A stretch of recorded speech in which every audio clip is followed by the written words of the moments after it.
Stephen Wiltshire from London is a star among savants. His nickname is the Living Camera. Stephen is autistic. He lives in a world of his own. Communication is difficult for him. He didn't speak his first words, pencil and paper, until he was 5. Yet when he was 11, he drew a perfect aerial view of London after only one helicopter ride. Even the number of windows in all the major buildings in his drawing was correct.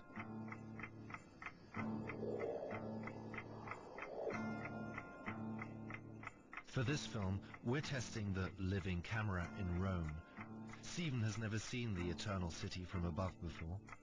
After only a 45-minute helicopter flight, we'll ask him to draw a 5.5-yard panoramic picture of the historic city centre. Without having a second glance at it, Stephen has 3 days.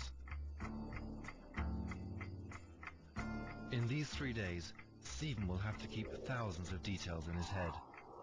The innumerable cupolas, the tiny winding streets, all the balconies and windows of the endless array of houses, and each and every column and window arch of Rome's major sites, from the Pantheon to St. Peter's to the Colosseum.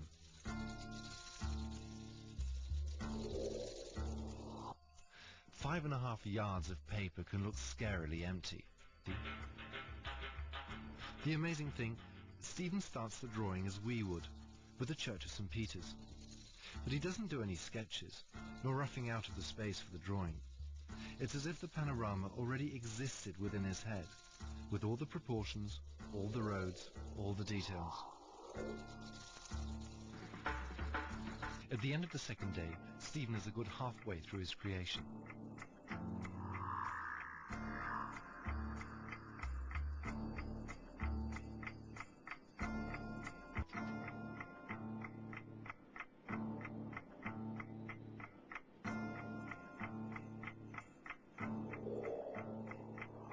After 3 days of his drawing marathon, even Stephen Wiltshire starts to tire. He has filled in more than 5 yards of paper in fine pencil. He has been restlessly aligning window to window and house to house, because Stephen loves to be applauded for his art. In the left corner, he's finally reached the ruins of the Forum Romanum. Stephen's sister Annette is rejoicing with him. He's made it. Obviously, he's pleased with his work. Yet our vexing question still remains. How precise was Stephen's ability to memorize? Is it really true that you could only see a single curve of the Tiber from above?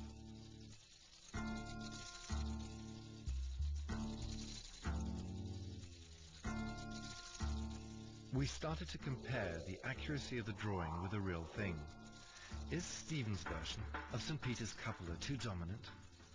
Yet here again, like with the curve of the Tiber, Stephen is frighteningly right.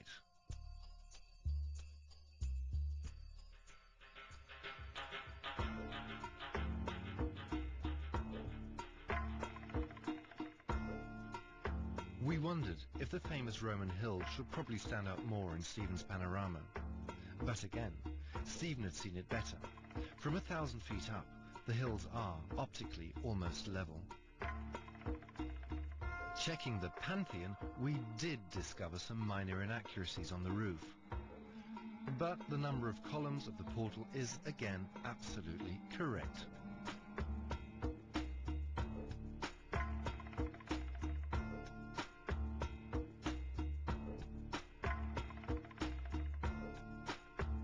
And, despite our doubts, Stephen has drawn one of the most complex buildings, the Colosseum, so precisely, it's practically a blueprint of reality.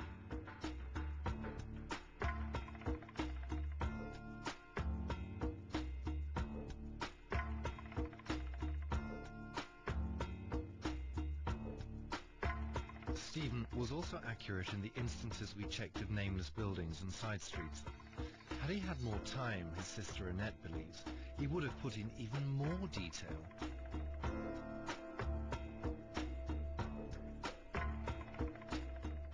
Some of the areas of all that part, lots of detail, remembered things of the some of the cities and the neighborhoods and the villages, and then the easy parts is St. Peter's and Forum and Colosseum, and memorize it by head and that, and by memory.